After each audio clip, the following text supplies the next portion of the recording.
নমস্কাৰ এয়া news can ষ্টুডিঅ'ত মই কৃপাঞ্জল ৰাজবংশী প্ৰথমটো খবৰ এটা সুখবৰ কলাগুৰুৰ বিষ্ণুপ্ৰসাদ ৰাভাৰ জন্মদিনৰ দিনাখনে ৰাজ্যবাসীলৈ আহিছে এই সুখবৰটো তেজপুৰত কলাগুৰুৰ নামত নিৰ্মাণ হ'ব কলাক্ষেত্ৰ ৰাইজৰ দীৰ্ঘদিনীয়া দাবীৰ প্ৰতি মুখ্যমন্ত্ৰীয়ে সঁহাৰি জনাইছে শোণিতপুৰ জিলা প্ৰশাসনক মাটি আবণ্টনৰ বাবে নিৰ্দেশো দিছে কোভিড প্ৰটকলৰ বাবে সাংস্কৃতিক অনুষ্ঠান বাতিল কৰি কেৱল শ্ৰদ্ধাঞ্জলি অনুষ্ঠানেৰে 113 সংখ্যক উপজাতিনত শ্ৰদ্ধাৰে স্মৰণ কৰিছে কলাগুৰু বিষ্ণুপ্ৰসাদ ৰাভাক তেজপুৰ কলিবাৰীস্থিত বৰলুইটৰ পাৰত অৱস্থিত কলাগুৰুৰ সমাধিস্থল সমাধিক্ষেত্ৰত তেজপুৰৰ গৰিষ্ঠ সংখ্যক সাংস্কৃতিক প্ৰেমী লোক আৰু শোণিতপুৰ জিলা প্ৰশাসনত অনুষ্ঠিত উপজাতিনত উপস্থিত থাকে বিধায়ক পুত্ৰ পৃথ্বীৰাজ ৰাভা গীত আবৃত্তিৰে মুখৰিত পৰিৱেশত অনুষ্ঠিত হয় উপজাতিনৰ কাৰ্যসূচী আৰু এই সুখবৰটো দিয়ে পুত্ৰ পৃথ্বীৰাজ ৰাভাই তেজপুৰত অচিৰেই নিৰ্মাণ হ'ব কলাগুৰুৰ নামত কলাক্ষেত্ৰ ৰাজ্যৰ দীৰ্ঘদিনীয়া দাবীৰ প্ৰতি মুখ্যমন্ত্ৰীয়ে সঁহাৰি জনাইছে ইতিমধ্যে আমি জনাইছোঁ শোণিতপুৰ জিলা প্ৰশাসনে 4 বিঘা মাটি আবণ্টন দিয়াৰ কথাও ইতিমধ্যে ঘোষণা কৰিছে পৃথ্বীৰাজ ৰাভাই মুখ্যমন্ত্ৰীৰ সঁহাৰিৰ কথা ইতিমধ্যে পুত্ৰই জনাইছে আৰু ৰাজ্যৰ ইয়াৰ দীৰ্ঘদিনীয়া দাবীৰ প্ৰতি সঁহাৰি আছে প্ৰতিক্ৰিয়া আৰু লগতে তেওঁলোকে কি দাবী উত্থাপন কৰিছিল সেই সন্দৰ্ভতো আমি জানিবলৈ চেষ্টা কৰিম তেজপুৰৰ সাংবাদিক হেমন্ত কুমাৰ নাথৰ এক বিশেষ প্ৰতিবেদন এই মুহূৰ্তত আগবঢ়াম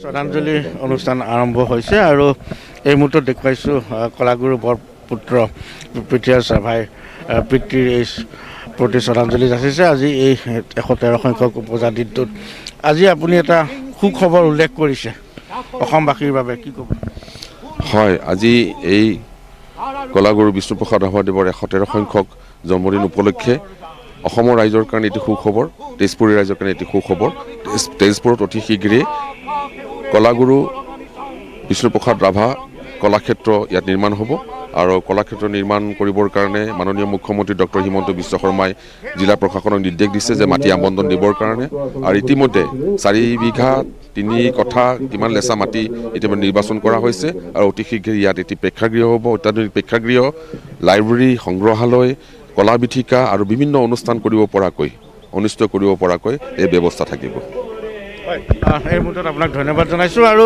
বিভিন্ন গুণমুগ্ধ আহিছে আৰু যথেষ্ট সংখ্যক লোকে বিষ্ণুবাৰীৰ সমাধি ক্ষেত্ৰত তেওঁলোকে শ্ৰদ্ধা জ্ঞাপন কৰা পৰিলক্ষিত হৈছে আৰু সংকল্প অসমৰ প্ৰতিনিধি দলটোক আমি দেখা পাইছোঁ তেওঁলোকেও শ্ৰদ্ধাঞ্জলি জনাইছে এই মুহূৰ্তত তোমালোকৰ পৰা কলাগুৰু এটি গীত শুনিব বিচাৰে আজিৰ এটা বিশেষ দিন এই বিশেষ দিনটোতে সংকল্প অসমে কলাগুৰু বিষ্ণুপ্ৰসাদ ৰাভাৰ সমাধিস্থলীত ৰাতিপুৱাই আহি তেখেতৰ সমাধিত আমি শ্ৰদ্ধা নিবেদিছোঁ কাৰণ তেখেতে নিজৰ সৃষ্টিৰাজিৰ মাজেৰে নিজৰ সংগ্ৰামী সত্তাটোৰ মাজেদি গৈ অসমৰ সাংস্কৃতিক জগতখনক যি ধৰণে আগুৱাই লৈ গ'ল অসমৰ ঐতিহ্যৰ বৰভেটি যিদৰে সুৰক্ষিত কৰি থৈ গ'ল সেয়া নৱপ্ৰজন্মৰ বাবে সদায় আদৰ্শস্বৰূপ হৈ ৰ'ব আৰু অনাগত দিনত তেখেতৰ সৃষ্টিৰাজি আমি সদায় সোঁৱৰিবলৈ আমি আজি সংকল্পবদ্ধ এই মুহূৰ্তত যদি এটি গীত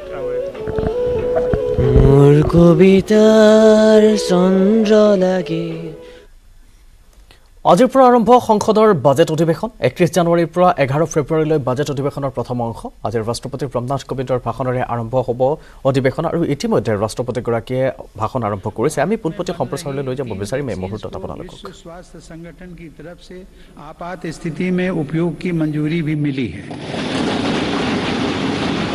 भारत में बन रही ये वैक्सीन्स पूरी दुनिया को महामारी से मुक्त कराने और करोड़ों लोगों का जीवन बचाने में अहम भूमिका निभा रही है माननीय सदस्यगण कोरोना महामारी से निपटने के लिए हमारे देश के प्रयास केवल तात्कालिक चुनौतियों तक सीमित नहीं हैं इसीलिए मेरी सरकार ऐसे दूरदर्शी समाधान तैयार कर रही है जो भविष्य के लिए भी प्रभावी और उपयोगी रहें सरकार द्वारा 64,000 करोड़ रुपए की लागत से शुरू किया गया प्रधानमंत्री Ayushman Bharat health infrastructure mission इसका एक सराहनीय उदाहरण है इससे न केवल वर्तमान की स्वास्थ्य संबंधी जरूरतों को पूरा करने में मदद मिलेगी बल्कि आने वाले संकटों के लिए भी देश को तैयार किया जा सकेगा मेरी सरकार की संवेदनशील नीतियों के कारण देश में अब स्वास्थ्य सेवाएं जन साधारण तक आसानी से पहुंच रही हैं 80,000 से अधिक हेल्थ एंड वेलनेस सेंटर्स और करोड़ों की संख्या में जारी आयुष्मान भारत कार्ड से गरीबों को इलाज में बहुत मदद मिली है सरकार ने 8,000 से अधिक जन औषधि केंद्रों के माध्यम से कम कीमत पर दवाइयां उपलब्ध कराकर इलाज पर होने वाले खर्च को कम किया है। सुलभ और सुगम स्वास्थ्य सेवाओं के लिए उठाया गया आयुष्मान भारत डिजिटल मिशन भी एक बड़ा कदम है। माननीय सदस्यगण, कोरोना काल में भारतीय फार्मा सेक्टर ने भी अपनी श्रेष्ठता को साबित किया है। वर्तमान समय में भारतीय फार्मा कंपनियों के उत्पाद 180 से ज़्यादा देशों में पहुंच रहे हैं। लेकिन इस क्षेत्र में भारत के लिए संभावनाएं कहीं अधिक व्यापक हैं। फार्मा इंडस्ट्री के लिए मेरी सरकार द्वारा घोषित PLI स्कीम से इन संभावनाओं को विस्तार मिलेगा और रिसर्च को भी गति मिलेगी। सरकार द्वारा किए गए प्रयासों के परिणाम स्वरूप योग, आयुर्वेद एवं पारंपरिक चिकित्सा पद्धतियों की लोकप्रियता लगातार बढ़ रही है। वर्ष 2014 में देश से 6,600 करोड़ रुपए के आयुष उत्पादों का निर्यात होता था, जो आज बढ़कर 11,000 करोड़ रुपए से अधिक हो गया है। दुनिया के सबसे पहले WHO global centre of traditional medicine की स्थापना भी भारत में होने जा रही है।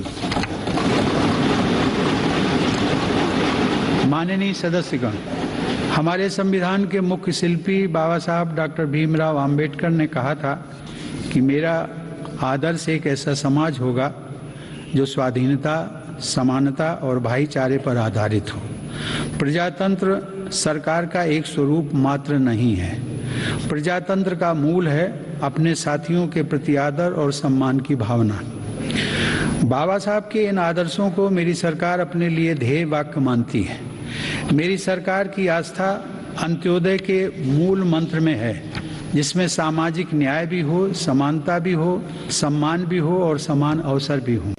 इसीलिए आज सरकार की नीतियों में गांव, गरीब, पिछड़े, अनुसूचित जाति एवं जनजातियों को सर्वोच्च प्राथमिकता दी जा रही है। हाल के वर्षों में पद्म पुरस्कारों के चयन में भारत की यह भावना भली भांति झलकती है। विविधता से भरे भारत में देश के कोने कोने में समर्पित जीवन जीने वाले लोग राष्ट्र सेवा में जुटे हुए हैं। उनमें भारत की शक्ति के दर्शन होते हैं। माननीय सदस्यगण, कोरोना के इस महासंकट में हमने बड़े बड़े देशों में खाद्यान्न की कमी और भूख की परेशानी देखी है, लेकिन मेरी संवेदनशील सरकार ने इस बात का पूरा प्रयास किया कि 100 साल के इस सबसे बड़े संकट में कोई गरीब भूखा ना रहे। प्रधानमंत्री गरीब कल्याण अन्न योजना के अंतर्गत मेरी सरकार सभी गरीबों को हर महीने मुफ्त राशन दे रही है। 80 करोड़ लाभार्थियों को 19 महीनों से खाद्यान्न वितरित करने हेतु 2,60,000 करोड़ रुपए के खर्च के साथ भारत में आज दुनिया का सबसे बड़ा फूड डिस्ट्रीब्यूशन प्रोग्राम चलाया जा रहा है। वर्तमान परिस्थितियों को देखते हुए पूरी संवेदनशीलता के साथ मेरी सरकार ने इस योजना को मार्च 2022 तक बढ़ा दिया है। कोरोना काल में गरीब के स्वाभिमान और उसके रोजगार की रक्षा करने के लिए सरकार प्रधानमंत्री स्वनिधि योजना भी चला रही है। यह योजना हमारे रेहड़ी पटरी वाले भाइयों बहनों के लिए बहुत सहायक सिद्ध हो रही है। इस योजना के तहत अब तक 28 लाख रेहड़ी पटरी वालों को 2900 करोड़ रुपए से ज्यादा की धनराशि जारी की गई है। सरकार अब इन स्ट्रीट वेंडर्स को ऑनलाइन फूड डिलीवरी करने वाली कंपनियों के साथ भी जोड़ रही है। श्रमिकों के हितों की रक्षा के लिए सरकार ने ई-श्रम पोर्टल भी शुरू किया है, जिससे अब तक 23 करोड़ से अधिक श्रमिक जुड़ चुके हैं। जनधन आधार मोबाइल अर्थात जैम ट्रिनिटी को मेरी सरकार ने जिस तरह नागरिक सशक्तिकरण से जोड़ा है, उसका प्रभाव भी हम लगातार देख रहे हैं। 44 करोड़ से अधिक गरीब देशवासियों के बैंकिंग सिस्टम से जुड़ने के कारण महामारी के दौरान करोड़ों लाभार्थियों को सीधे कैश ट्रांसफर का लाभ मिला है। डिजिटल इंडिया और डिजिटल इकोनॉमी के बढ़ते प्रसार के संदर्भ में देश के यूपीआई प्लेटफॉर्म की सफलता के लिए भी मैं सरकार के विजन की प्रशंसा करूंगा। दिसंबर 2021 में देश में 8 लाख करोड़ रुपए से ज्यादा का लेन देन यूपीआई के माध्यम से हुआ है। यह इस बात का उदाहरण है कि हमारे देश में जन सामान्य द्वारा बदलाव और तकनीक को बहुत तेजी से अपनाया जा रहा है। माननीय सदस्यगण, मेरी सरकार मूलभूत सुविधाओं को गरीब के सशक्तिकरण और गरीब की गरिमा बढ़ाने का माध्यम मानती है। पिछले वर्षों के अनवरत प्रयासों से प्रधानमंत्री आवास বাতৰিত ৰাষ্ট্ৰপতিৰ ভাষণ আমি পোনপটীয়া সম্প্ৰচাৰ দেখুৱাই যাম, কিন্তু এই মুহূৰ্তত ল'ব লাগিব এটা বাণিজ্যিক বিৰতি। লোকসভা নিৰ্বাচনৰ পূৰ্বে ৰাজ্যত পুনৰ গঠন হ'ব সমষ্টি। ৰাজ্যত নতুনকৈ কেইবাটাও সমষ্টি গঠন হোৱাৰ লগতে পুৰণি সমষ্টিসমূহৰো সলনি হ'ব সীমা। মুখ্যমন্ত্ৰীৰ পৰা এই কথা অৱগত হোৱাৰ পিছতে একাংশ বিধায়ক এতিয়া ব্যস্ত হৈ পৰিছে নিজৰ নিজৰ সমষ্টি কেনেদৰে সুৰক্ষিত কৰিব পাৰি তাৰ চিন্তা চৰ্চাত। হাতত কাগজ কলম লৈ জনসংখ্যাৰ পৰিসংখ্যা চাই একাংশ বিধায়কে কৰিবলৈ আৰম্ভ কৰিছে নিমিলা অংক।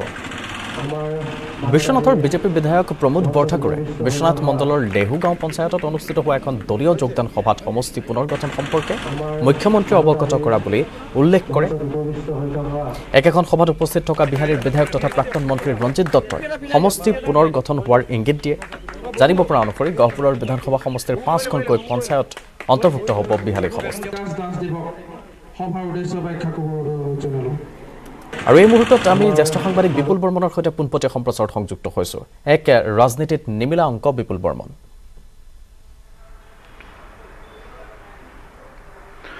চাওক কৃপাঞ্জল, আমি গোটেই যিটো ডিলিমিটেশ্যনৰ যিটো প্ৰচেছ এইটো আমি ষ্টাডি কৰিছিলোঁ খুব পুংখানুপুংখভাৱে। নতুন দিল্লীৰ যি অশোকা পথত থকা নিৰ্বাচন সদন, সেই তাত আছে ডিলিমিটেশ্যন কমিশ্যন অফ ইণ্ডিয়া। তেওঁলোকে যি অধিসূচনা জাৰি কৰিছিলে সেই অধিসূচনা জাৰি কৰা অনুযায়ী আচলতে ডিলিমিটেশ্যনৰ সংখ্যা যে আসনৰ সংখ্যা বাঢ়িব লাগে, কিন্তু আসনৰ সংখ্যা বঢ়া নাই। এতিয়া বৰ্তমান যি 126খন আসন আছে সেই 126খন আসনেই থাকিব, কিন্তু সমষ্টিবিলাকৰ ঠাইবিলাক অলপ সাল সলনি কৰি দিয়া হৈছে আৰু সমষ্টিবিলাকৰ নামবিলাক সলনি কৰি দিয়া হৈছে।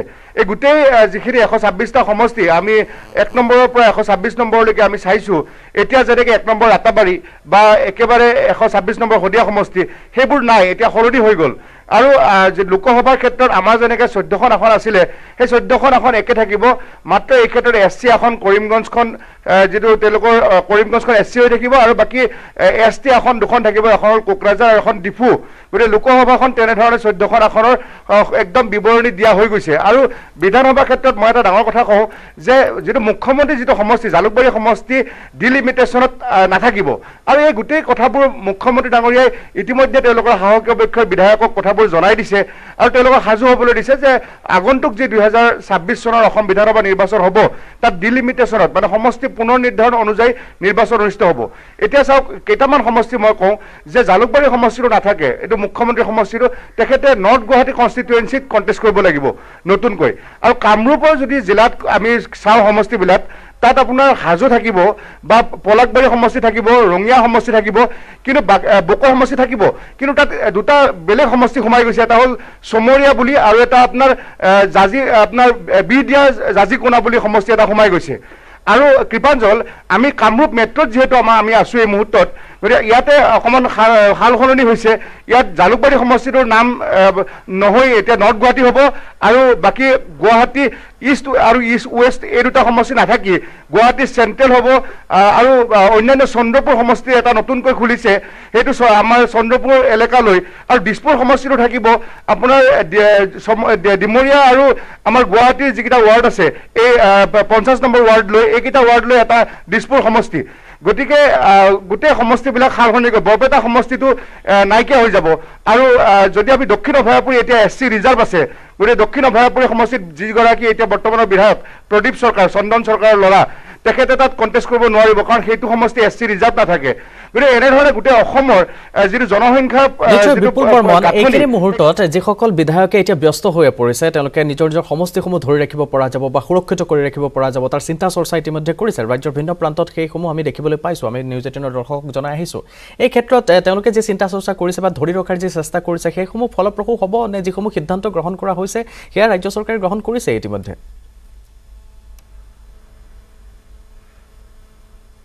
নহয় ধৰি ৰাখিব নোৱাৰিব, গৰিষ্ঠ সংখ্যক বিধায়কে সমষ্টি হেৰুৱাব।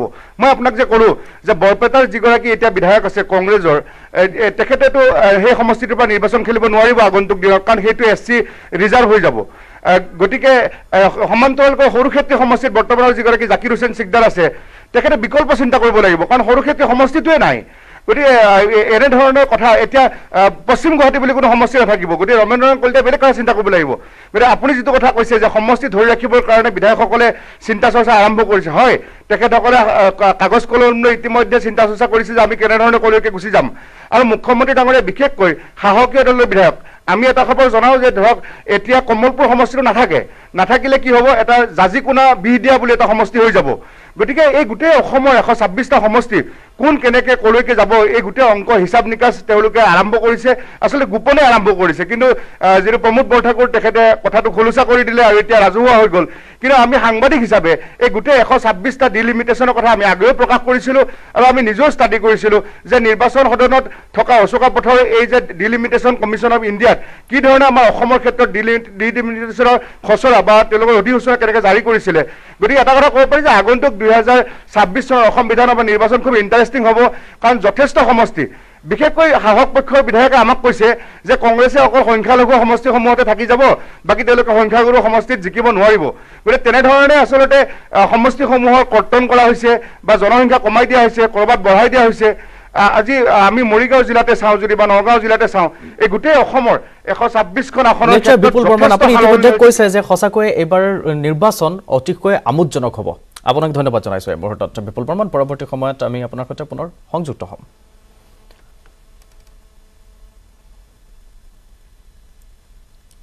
পিংকি এগৰাকী অনাময় কৰ্মী আছিল। পেটৰ তাৰণাত তেওঁ অসন্মানজনক আৰু বিপদজনক কাম কৰিবলৈ বাধ্য হৈছিল।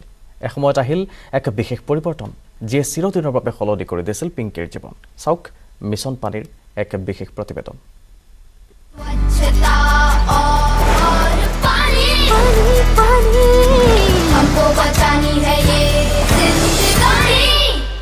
हमने वर्ल्ड टॉयलेट कॉलेज औरंगाबाद में शुरू किया है। ये एक पहल है सैनिटेशन वर्कर के लाइफ में चेंज करने की। 5 दिन के प्रोग्राम में हम इनको हेल्थ एंड सेफ्टी के बारे में सिखाते हैं, हाउस कीपिंग के बारे में सिखाते हैं, हाउस कीपिंग में क्या क्या यूज़ किया जाता है, क्या क्या केमिकल यूज़ किए जाते हैं, इस बारे में हम इनको बताते हैं। सॉलिड वेस्ट मैनेजमेंट के बारे में बताते हैं, सैनिटेशन और वाटर का कैसा एक दूसरे से संबंध है, इस बारे में हम बताते हैं। पहले मैं हाथ से अपना मुझे हाथ साफ सफाई हाथों से करती थी, जो भी काम है हाथों से। मुझे हाथ में ज़रा प्रॉब्लम होता था, मुझे झुके हो घर पहुँचनी, सब साफ सफाई करना, तो मुझे उसका जानकारी नहीं था। मुझे वर्ल्ड टॉयलेट का जब पता चला तो मैं उधर ट्रेनिंग लेने चले गई थी। कम से कम एक महीना कुछ मुझे लोग ट्रेनिंग दिए। फिर उसके बाद मैं थोड़ा उधर काम जॉब पे भी जाती थी और ट्रेनिंग मिली, तो उससे मुझे जानकारी मिला कि ये चीज़ ये हाथों से किया जाता है और ये चीज़ नहीं किया जाता है। इस तरह से ये प्रोग्राम को डिज़ाइन किया गया है, और ये सिर्फ प्रोग्राम को डिज़ाइन नहीं किया है कि उसके लाइफ में, उसके करियर में, उसके पर्सनल फैमिली में एक डिग्निटी वाला पार्ट कैसा हो। That is the one of the objective है ये प्रोग्राम का। महामारी में वर्ल्ड टॉयलेट से मुझे मदद मिली, तो वो मुझे अकाउंट में जब पैसा उनका आया तो वो फ़ोन करके बोले कि आपको हमने मदद की बोल के। तो उस टाइम मुझे यकीन नहीं आया था, तो मैं खुद जाके चेक कर, तो मुझे 5,000 का उनसे मदद मिला। तो मुझे खुशी तो बहुत हुई थी कि उस टाइम किसी को मदद ना मिलते मुझे मिली। तो उस टाइम मैं छोटा मोटा कारोबार दुकान घर में खुद का एक शॉप खोली। बाहर के लेडीज़ जो आती सामान लेते हैं, उनकी उधारी खाता है मेरे पास, तो उनको भी थोड़ी मदद मिली। आज उन लोग भी चाहे तो जो भी चीज़ें से लेके जाते, क्योंकि वो इधर पे बहुत सारी दुकानें जो किसको उधारी नहीं दे पा रहे, लेकिन इधर पे जैसा मेरे को मदद मिले चाहती हूँ 2 लोगों को मदद मिले। स्वच्छता और पानी, पानी हमको बचानी है ये जिंदगानी। কঠোৰ পৰিশ্ৰম আৰু সংকল্পৰে প্ৰায় যিকোনো কাৰ্যই সম্ভৱ কৰি তুলিব পাৰে। নিউজ 18ৰ উদ্যোগ আৰু বাইজুছ য়াং জিনিয়াছৰ ছিজনটোত আমি বহুতো এনে শিশুক লগ পাইছিলোঁ, যিসকলে তেওঁলোকৰ বয়সত প্ৰায় অসম্ভৱ যেন লগা কামসমূহ সম্ভৱ কৰি তুলিছিল। বাইজুছ য়াং জিনিয়াছ ছিজনটোৰ এই সপ্তাহৰ খণ্ডটোত আমি সেয়াই দেখিছিলোঁ। তাৰে কিছু আভাস দিবলৈ আপোনালোকক চেষ্টা কৰিম, চাওঁ আহক। अद्भुत प्रतिभा के धनी आलपुरा केरला से 10 साल के नीलकंठन नायर। वाओ नीलकंठन, नमस्कारम। How are you? What is this called? एक बार और करके दिखाओगे? अरे भाई साहब, अरे रुकिए। अब हम नीलकंठन के लिए एक छोटा सा सरप्राइज लेकर आए हैं, लेकिन सरप्राइज क्या है वो इतनी जल्दी नहीं बताएंगे।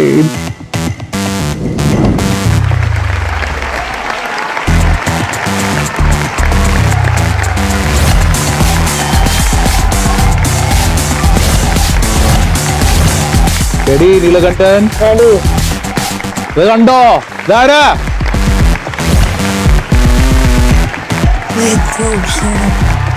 मैं आपसे जानना चाहता हूं कलर इतना खास क्यों है? जब right side and left side balance होता है and vice versa, you are headed to be a perfect being. That's the main reason why we do kalari पाइट।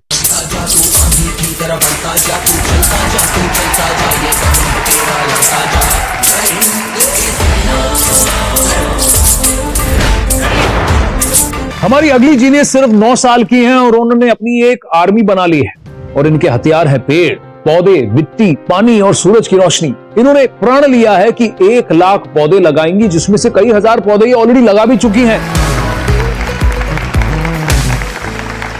आइए बैठिए। आपको क्या लगता है हर आदमी को कितने पौधे लगाने चाहिए ऑन एन एवरेज? इस पूरे इंडिया की जो जनता है वो हर इंसान केवल 15 मिनट बाहर निकल के एक पौधा लगा ले तो हम 17% ग्रीन कर सकते हैं अर्थ को।